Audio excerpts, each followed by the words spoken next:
సంగారెడ్డి జిల్లా పాష మైలారంలో ప్రమాదంపై సిగాచి పరిశ్రమ ప్రకటన విడుదల చేసింది. పేలుడు కారణంగా 40 మంది మృతి చెందినట్లు పేర్కొంది. మరో 33 మంది గాయపడినట్లు తెలిపింది. మృతుల కుటుంబాలకు ₹1 కోటి చొప్పున పరిహారం ఇస్తామని ప్రకటించింది. గాయపడిన వారికి పూర్తి వైద్యం అందిస్తామని, అన్ని విధాలా అండగా ఉంటామని హామీ ఇచ్చింది.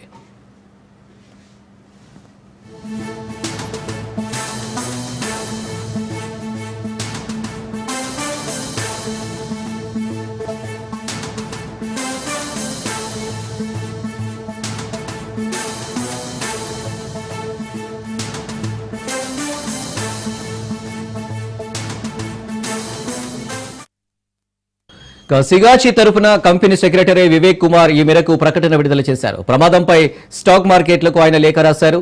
ఈ ఘటనకు రియాక్టర్ పేలుడు కారణం కాదని తెలిపారు. ప్రభుత్వ విచారణ నివేదిక కోసం ఎదురు చూస్తారని చెప్పారు. 3 నెలల వరకు ప్లాంట్లో కార్యకలాపాలు నిలిపివేస్తున్నట్లు వివేక్ కుమార్ పేర్కొన్నారు.